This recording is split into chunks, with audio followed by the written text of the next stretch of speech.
नमस्कार, मैं हूं डॉक्टर धर्मेंद्र आर पाटनी। मेरे YouTube चैनल रेवा एकेडमी में आप सभी अभ्यर्थियों का बहुत बहुत स्वागत है।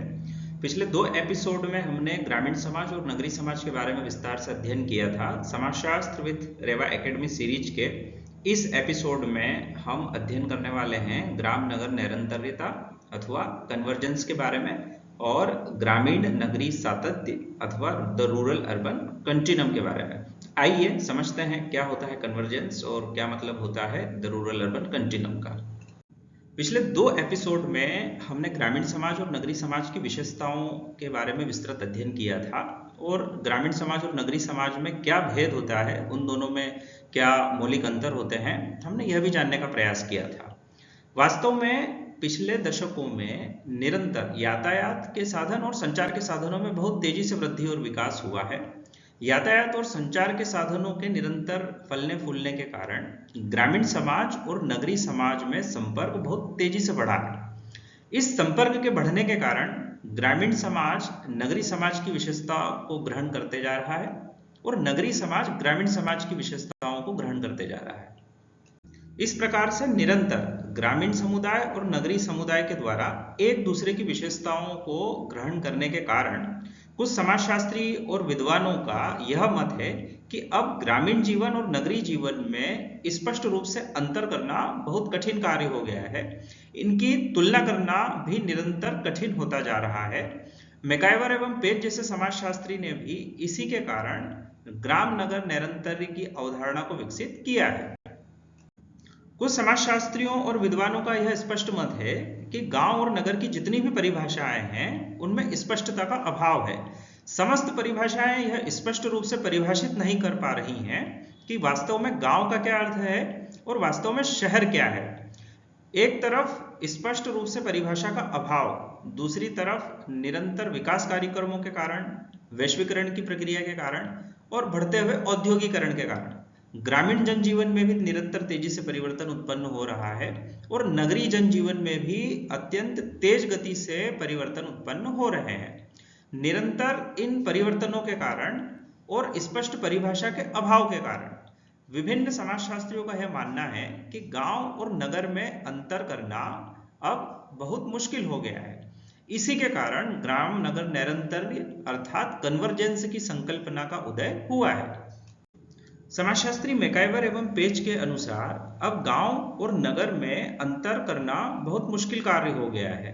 दोनों की तुलना कठिन हो गई है और यह भी बताना बहुत मुश्किल है कि कहां पर नगर समाप्त होता है और कहां से गांव शुरू होता है। अर्थात गांव और नगर दोनों एक दूसरे के समान हैं, इनमें पर्याप्त अंतर मौजूद नहीं है और गांव और नगर दोनों ही एक दूसरे से न तो कोई अधिक प्राकृतिक है और न ही कृत्रिम। इन्हीं सब विशेषताओं को मैकाइवर एवं पेज ने ग्राम नगर निरंतर्य की सूचक कहा है।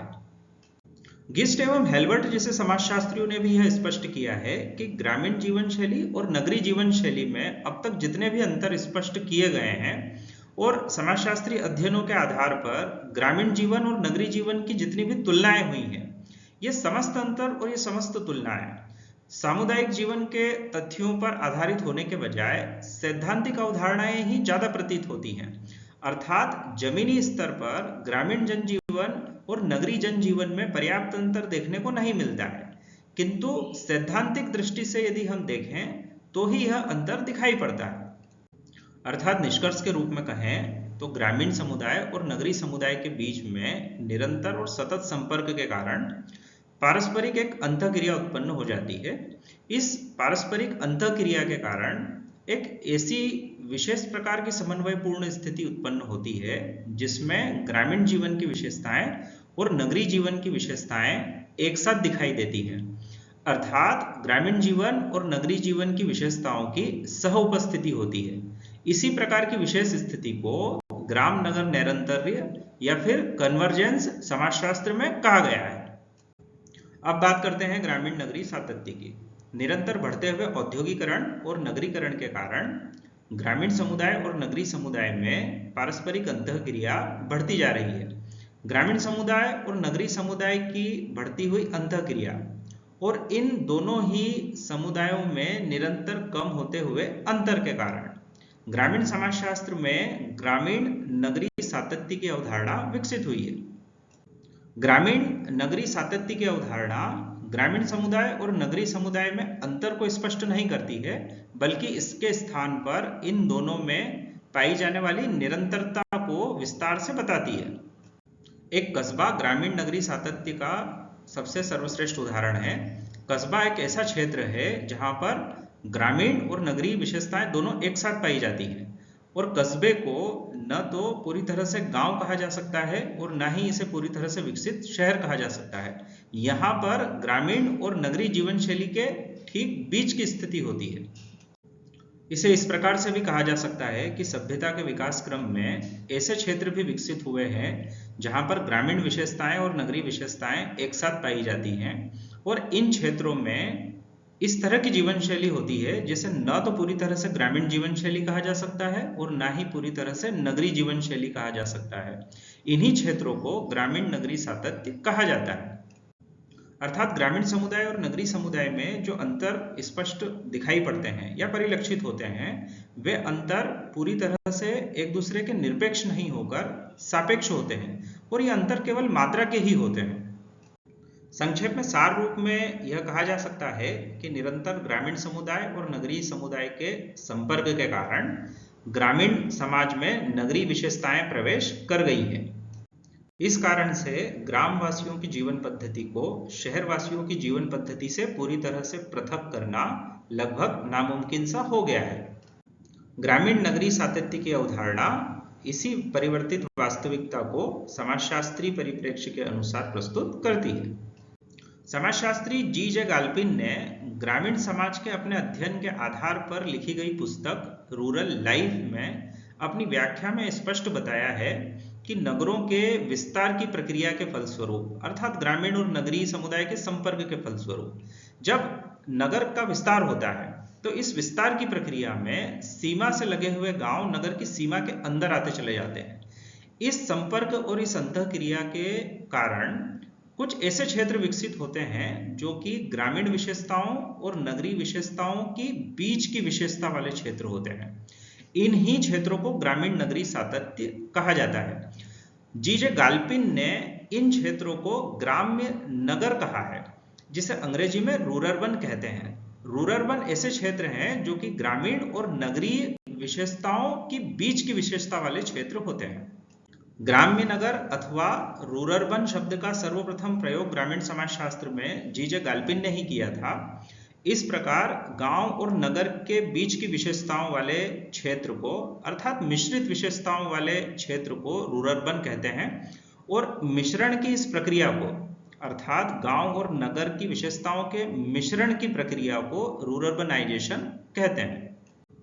ग्रामीण नगरीय सातत्य वास्तव में अंशों में दिखाई देने वाली घटना है।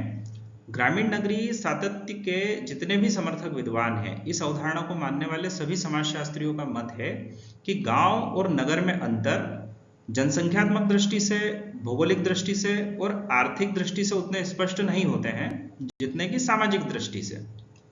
अतः सामाजिक दृष्टि से गांव और नगर में भिन्नता पाई जाती है, किंतु गांव और नगर के संपर्क के कारण ग्रामीण लोगों के और नगरीय लोगों के बीच में एक अंतःक्रिया उत्पन्न होती है, और इसी अंतःक्रिया के कारण गांव में नगरीकरण की और नगरों में ग्रामीकरण की एक विशेष प्रक्रिया उत्पन्न होती है। इस प्रकार से गांव में जो नगरीकरण की प्रक्रिया हो रही है और नगरों में जो ग्रामीकरण की प्रक्रिया हो रही है, इन दोनों ही प्रक्रियाओं को मिलाकर के एक विशेष समन्वित रूप बनता है। इसी समन्वित रूप को जी.जे. गाल्पिन ने ग्राम्य नगरीकरण कहा है। समाजशास्त्री बर्गल के अनुसार नगरीय सीमा के बाहर ऐसे विशाल क्षेत्र विकसित हो जाते हैं जहां पर ग्रामीण और नगरीय परिवार इस तरह से घुल मिल जाते हैं कि उन क्षेत्रों को स्पष्ट तौर पर न तो ग्रामीण क्षेत्र कहा जा सकता है, न ही नगरीय क्षेत्र कहा जा सकता है। इस प्रकार के जो क्षेत्र होते हैं जहां पर ग्रामीण और नगरीय दोनों विशेषताएं मिश्रित रूप से पाई जाती है, और ये ग्रामीण स्थिति और नगरीय स्थिति के बीच की स्थिति वाले क्षेत्र होते हैं, बर्गल ने इन क्षेत्रों के लिए ग्राम्य नगर शब्द का प्रयोग किया है। यही ग्राम्य नगर शब्द का प्रयोग ही गाल्पिन ने किया था, जिसे अंग्रेजी में रूरर्बन कहते हैं। समाजशास्त्री बर्ट्रैंड का मानना है कि ग्रामीण नगरी सातत्य एक ऐसी अवधारणा है जो यह स्पष्ट करती है कि ग्रामीण और नगरी में अंतर केवल तुलनात्मक अंशों में ही होते हैं तथा इन दोनों ध्रुवों के बीच में एक ऐसी विशिष्ट श्रृंखला बनती है, एक ऐसी विशिष्ट श्रृंखला दिखाई देती है। यह श्रृंखला ही गांव और नगर दोनों को एक दूसरे से जोड़ती है। एक तरफ मैकाइवर पेज, बर्गल, बर्ट्रैंड तथा जी.जे. गाल्पिन जैसे समाजशास्त्रियों ने ग्रामीण नगरी सातत्य की अवधारणा को और इसकी विशेषताओं को विस्तार से समझाया है। वहीं पर कुछ ऐसे भी समाजशास्त्री विद्वान हैं जो ग्रामीण नगरी सातत्य की आलोचना करते हैं। आलोचना करने वाले विद्वानों का मानना है कि गांव और नगर में अंतर स्पष्ट होते हैं और ग्रामीण नगरी सातत्य जैसी अवधारणा वास्तविक धरातल पर अस्तित्व में नहीं होती है। समाजशास्त्री रिजमैन भी अपनी व्याख्या में ग्रामीण नगरी सातत्य की अवधारणा की तीखी आलोचना करते हुए कहते हैं कि ग्रामीण नगरी जीवन के जितने भी सिद्धांत हैं, ये सिद्धांत वास्तविक धरातल पर कभी भी सही सिद्ध नहीं हो पाते हैं और इन सब सिद्धांतों का स्थान केवल विद्यार्थियों की पाठ्यपुस्तकों में ही है और यह सिद्धांत केवल परीक्षा के समय ही दिखावटी संस्कार पाते हैं, जबकि इन सिद्धांतों का वास्तविकता से कोई लेना देना बिल्कुल नहीं है। समाजशास्त्री ऑस्कर लेविस ने भी ग्रामीण नगरी सातत्य की अवधारणा की आलोचना करते हुए यह स्पष्ट किया है कि इन समस्त सिद्धांतों का अन्वेषण संबंधी मूल्य शोध यंत्र के रूप में कभी भी स्पष्ट नहीं हुआ है और न ही प्रमाणित हुआ है। समाजशास्त्री हाउजर ने भी अपनी किताब urban rural dichotomize as forms of western ethnocentrism में ग्रामीण नगरी सातत्य की अवधारणा की आलोचना करते हुए यह स्पष्ट किया है कि यह सिद्धांत सिर्फ ज्ञान को भ्रमित करने वाला सिद्धांत है तथा इस सिद्धांत की वास्तविक धरातल पर समाजशास्त्र में कोई भी उपयोगिता नहीं है। समाजशास्त्री डीवे ने अपनी पुस्तक the rural urban continuum real but relatively unimportant में, बेनेट नामक समाजशास्त्री ने अपनी पुस्तक the ideology of rural urban continuum में तथा हाउजर ने अपनी पुस्तक urban rural dichotomize as forms of western ethnocentrism में ग्रामीण नगरी सातत्य की आलोचना प्रस्तुत की है। उक्त तीनों पुस्तकों में डीवे, बेनेट तथा हाउजर ने ग्रामीण नगरी सातत्य के बारे में यह स्पष्ट किया है कि यह अवधारणा वास्तव में ग्रामीण समुदाय और नगरी समुदाय को पृथक करके अध्ययन पर बल देती है, क्योंकि इन दोनों की प्रकृति में पर्याप्त अंतर व्याप्त होता है। सोरोकिन, जिमरमैन, विर्थ तथा रेडफील्ड जैसे समाजशास्त्री भी डीवे, बेनेट तथा हाउजर की विचारधारा से सहमति प्रदान करते हैं। यदि आप सब लोगों को मेरा कंटेंट पसंद आया हो तो कृपया करके लाइक, शेयर और सब्सक्राइब जरूर कीजिए। बने रहिए रेवा एकेडमी के साथ। आप सभी का समय शुभ हो। बहुत बहुत धन्यवाद।